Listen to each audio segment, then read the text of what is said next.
Welcome all, and thank you for joining today's session. My name is Michael Downey, and it's great to be on board for another AWRI webinar.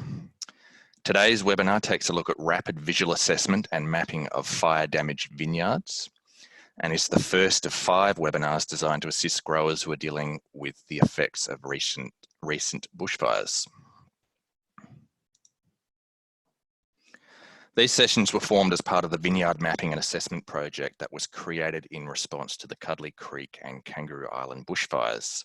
This project has been led by Wine Grape Council of South Australia with support from Primary Industries and Regions SA, and was funded by the South Australian Wine Industry Development Scheme and approved by the Minister for Primary Industries and Regional Development, Tim Whetstone. The project has been supported by the following stakeholders: the Australian Wine Research Institute, South Australian Research and Development Institute, Vine Health Australia, University of Adelaide, Adelaide Hills, Wine Region and Rural Directions. Before we jump in and make a start, a couple of quick reminders for the audience and anyone that's new to AWRI webinars. To provide a comment or to ask a question, please open the Q&A section of the webinar, type in your question and click to send it through. We will be holding off and running a dedicated Q&A session at the end of the presentation. The webinar is being recorded and it will be available to view later this afternoon via the AWRI's YouTube channel. All registrants will receive a link to view this recording. For those of you that have just joined us, welcome. Today's webinar takes a look at rapid visual assessment and mapping of fire-damaged vineyards, and it's fantastic to introduce today's speaker, Colin Hinze, an agribusiness consultant at Rural Directions. Colin has extensive experience in viticulture and farm management, having previously worked for Penfolds, Taylors and Bird in Hand. In his current role, Colin provides viticultural advisory services to growers, winemakers, and a broad range of farmers and industry groups. So Colin, it's fantastic to have your expertise on hand for today. And if you're ready to go, I'll hand over to you to make a start.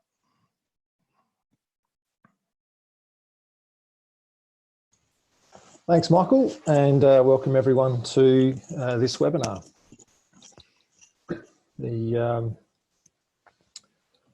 we go. So no doubt everyone's either experienced or seen images of the fires that were significant in the Adelaide Hills and in Kangaroo Island over the summer period. Just a couple of snapshots there, just demonstrating how vineyards were certainly impacted in various ways in the fire events. The project itself in this regard that we're talking about today has obviously been supported by Primary Industries funding with the purpose of supporting growers in assisting their decision-making process. So this element was looking as an outcome to be performing some detailed mapping of vine damage and recovery to show the extent and distribution of damage. It's important that this was of value to the grower. It's not a process of collecting big data. It's actually for the grower's benefit primarily. And as Michael alluded to in the introduction there, coordinated by Wine Grape Council of South Australia, the fieldwork component done by Rural Directions, the mapping publication that will come from this being coordinated by Vine Health Australia, and obviously the extension services like the webinar today in this series by AWRI. So the process that we've undertaken, the first step is obviously to make contact with the affected growers. A big part of that has been the growers actually self-reporting their damage in the early stages after the event. And at this point, a shout out goes to Stefan Hassanar from Primary Industries, who did a lot of the ringing back to the landholders and growers, giving an introduction to this project. We held an initial site meeting with the growers, and in this era of social distancing, we adapted and modified the way we did that, but we're still able to meet on site to have a chat to talk about the fire event itself, the impact that had on the vineyard, any of that recovery work already being undertaken, and fundamentally to identify if there's any areas of interest in undertaking some detailed survey work. Obviously, the next step is that detailed assessment, which is based on doing a rapid visual assessment, as the title of the speech says, and that process was about geolocating and putting a score to every vine. So we'll go into some more detail now about that. The process of allocating scores has been based around the information in the AWRI fact sheet, which no doubt many of you have seen, which is titled Grapevine Recovery After Fire. So just a snapshot there of the particular page, which talks about the classification of damage from a previous fire event.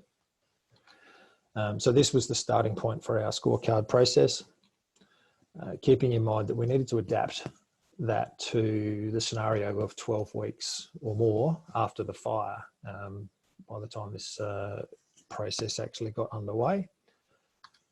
And the other point of note is that there was significant rain in the areas in January and early February. So that resulted in some vine response and also just the general undervine and mid-row vegetation regrowing as well. So there were different things to consider when looking at fire distribution and damage.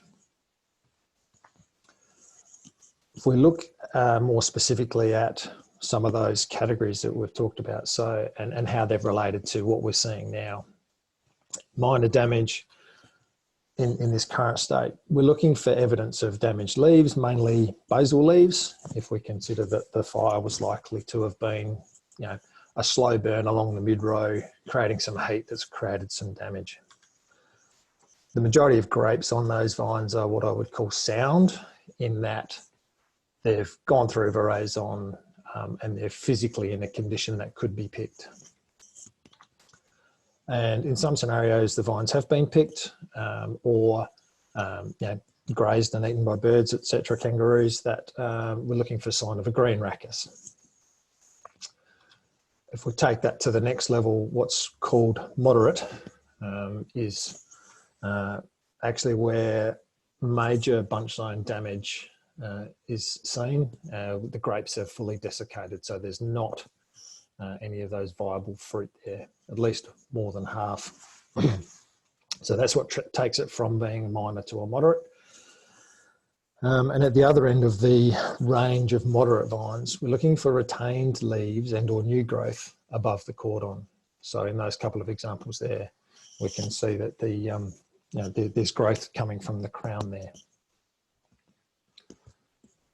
So these vines probably would, if given a score in the days after the fire, they would have been considered a severely damaged vine, particularly, as I say, that vine in the bottom corner there, which takes us to the severe category. So in this timing to be allocated the severe category, we're looking for no growth from the cordon area, just new water shoots and suckers, as you can see in the picture.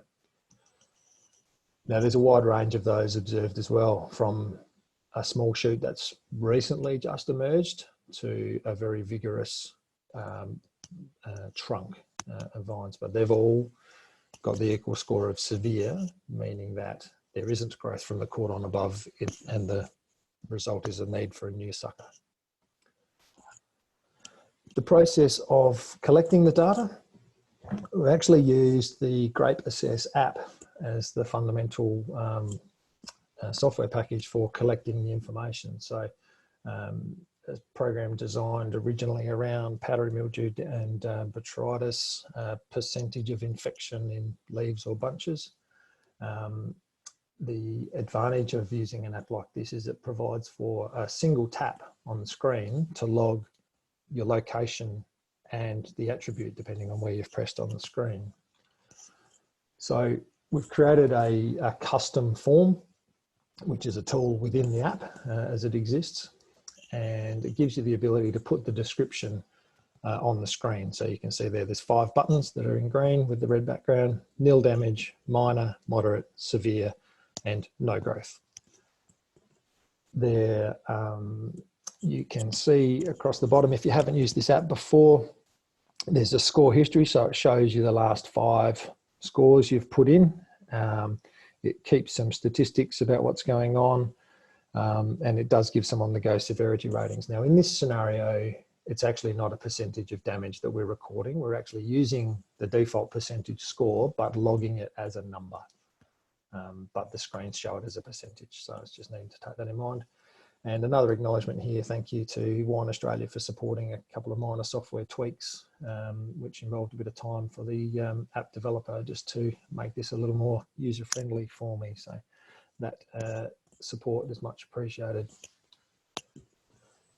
What we've also done is connected an external GPS unit to that.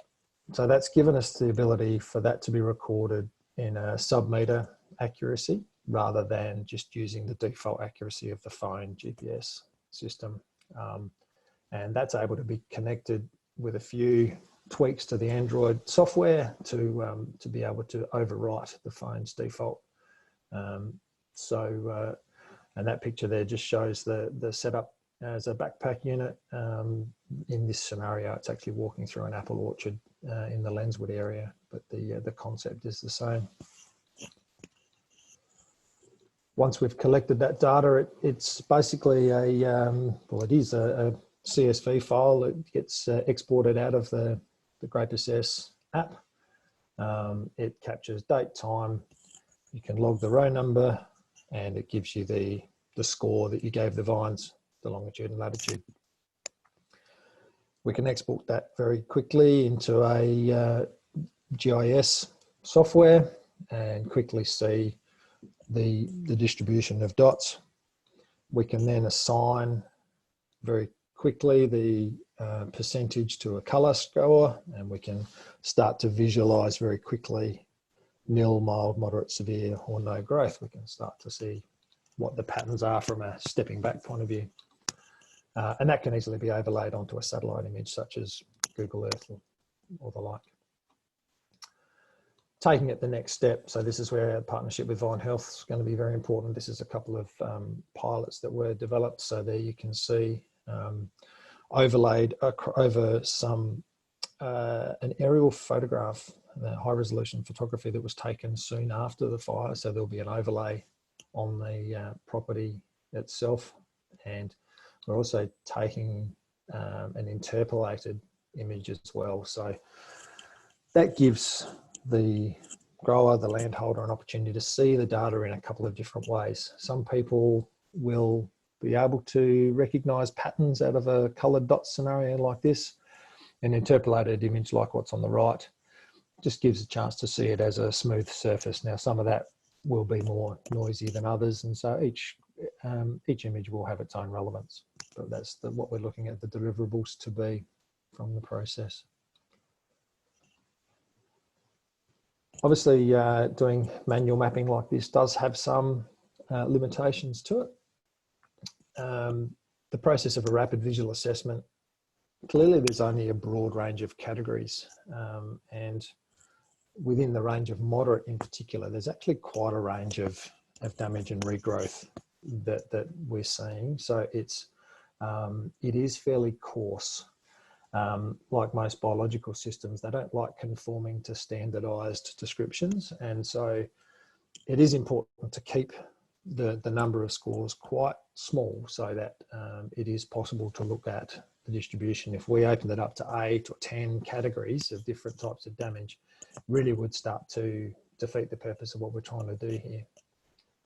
It's becoming more difficult in autumn. You can imagine with the senescence, leaves they're turning and naturally falling. There's some post-harvest issues where people have tried to salvage fruit, even just at a low-value product. And there's associated bird and kangaroo grazing that's happened. So that's added a level of complexity. It is limited to how the vines appear on the day. So it doesn't necessarily predict the future. We would expect that there will be some vines that won't regrow next year perhaps, or that will have different growth, but it is a snapshot of the day at least. There is associated GPS error. Sometimes there's a spatial drift that the GPS system has a range of accuracy between 30 and 70 centimeters. So most of the time it's about 30 centimeter accurate.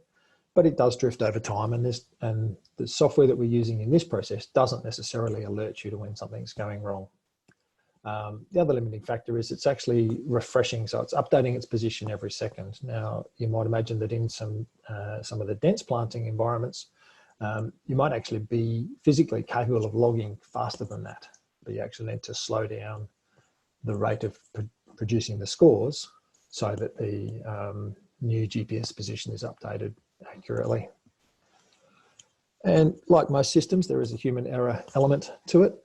There is a potential for assessment drift across the day.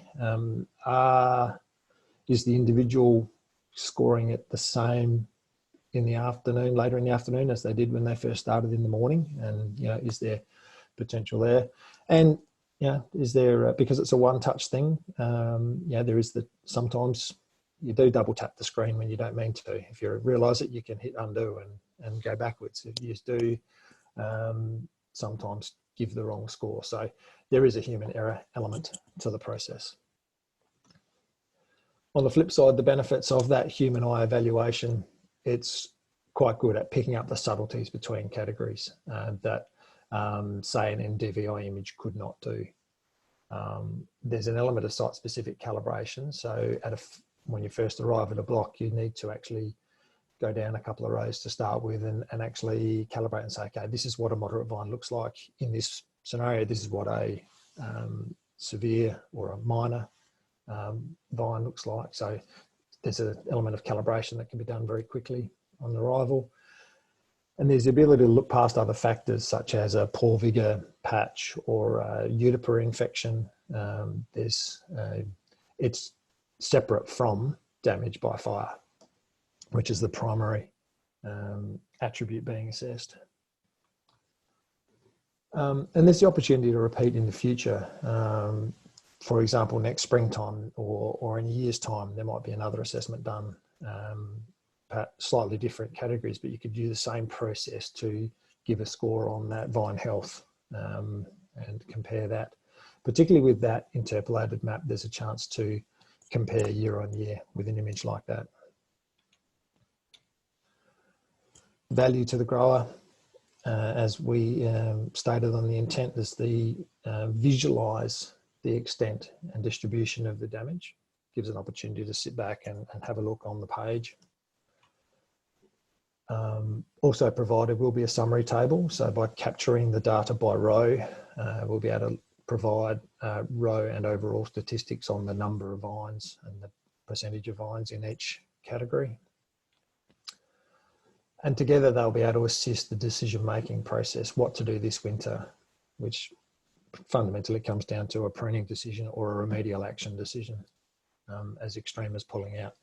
So hopefully this data does provide some insights that helps with that decision-making process. And it also captures a moment in time.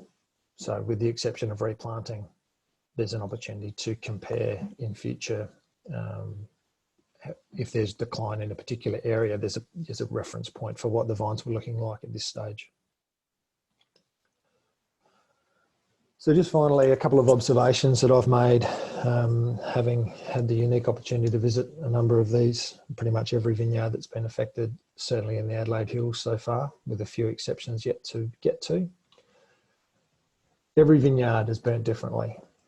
The slope and aspect of the property and its surrounds has influenced the speed and heat of the fire. Surrounding vegetation obviously has an impact in terms of accelerating the fire at a point in time or prolonging exposure to fire. Whether the property was hit by a fire front, particularly in the early stages, or by spot fires later in the day. The mid-row and the undervine condition of the property at the time, for various different reasons. There's various different levels or stages of the management process, so that had an impact. And actually how the drip line itself melted or burnt, and a couple of visual examples here where the way the drip melted and burnt and its close proximity to the vine trunk has been quite detrimental.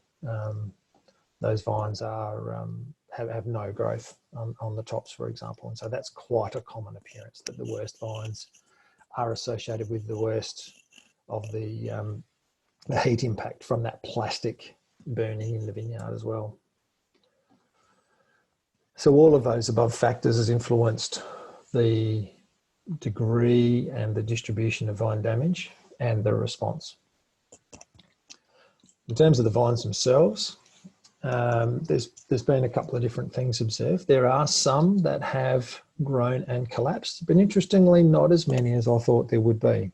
They're the exception, not the rule, where in the top image you can see some dark brown leaves that have from the original fire, and then these lighter brown leaves, that's from shoots that have regrown and then collapsed.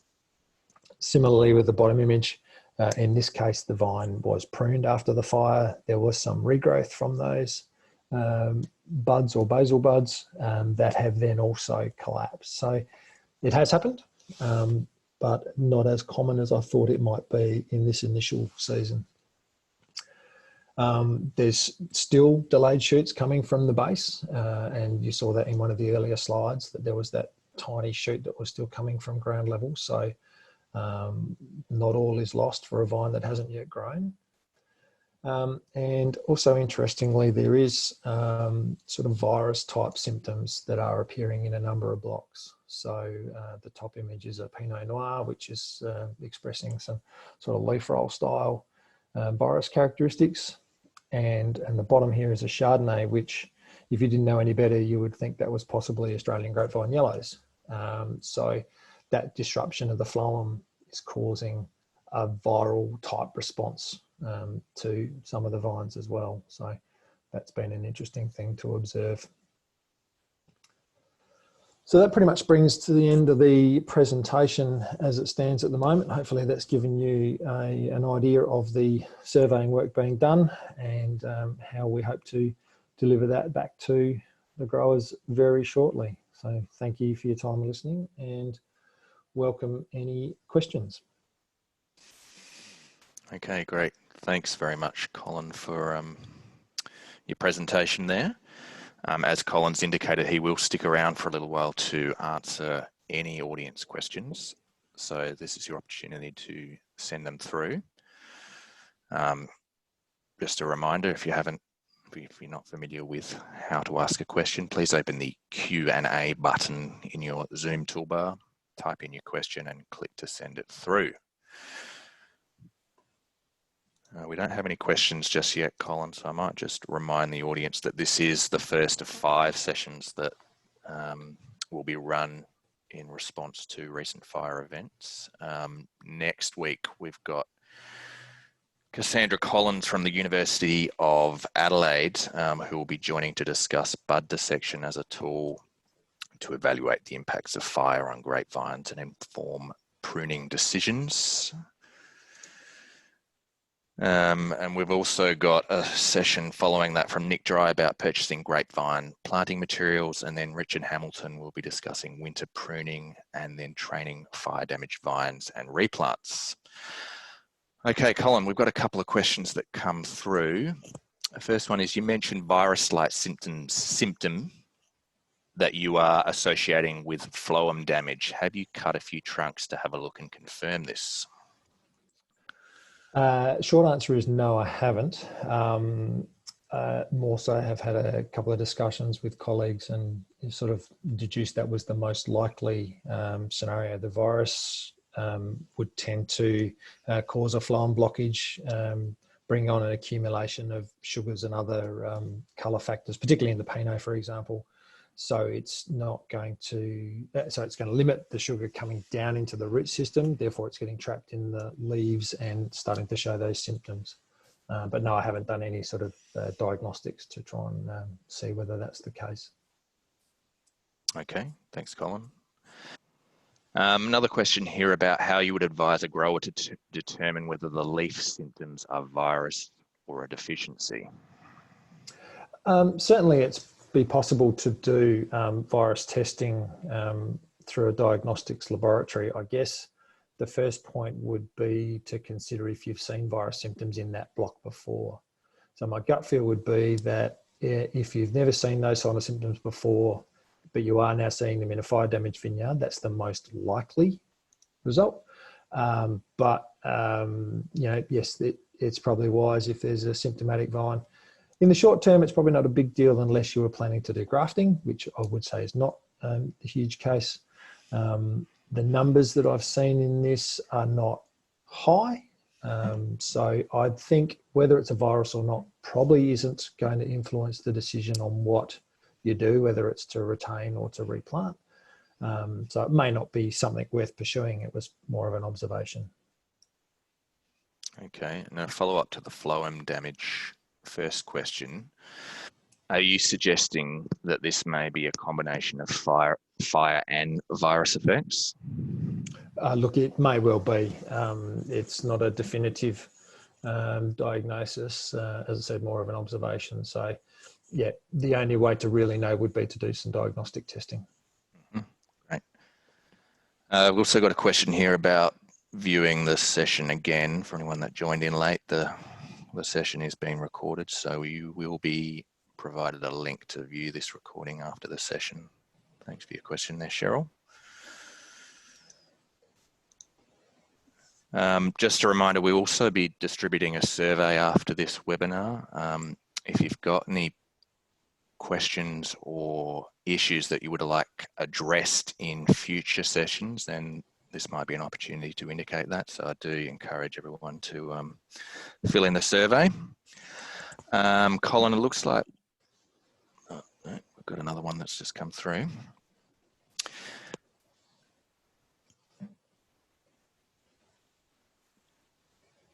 Okay, if a method to assess trunk health were to be adopted, which involved making a small slice to expose the colour of the cambium, is there any possibility that cambium can regenerate, assuming that that is pale on the fire's examination? Hopefully that made sense to you, Colin. Yep. Basically what the question's asking is, the main tool for checking the vine health is to slice in with a very sharp knife, like a grafting knife, to see if the cambium is green or brown. And will that cambium heal, or will it regenerate from there? I guess no different to the trunk being damaged by machinery or a normal nick with a knife or something like that. So quite likely, that may well be a point where suckers come from, potentially. So I think more important is that is a particular point on the trunk. You can't assess the whole trunk, otherwise you're effectively ring barking the plant. So I think, will it regenerate? Possibly from adjacent to where the cut is done, would be my guess. Okay, thanks, Colin. I've also got a question about when you expect the project to finish off and how many hectares you expect to cover. Cool. So I expect to be finished build work next week.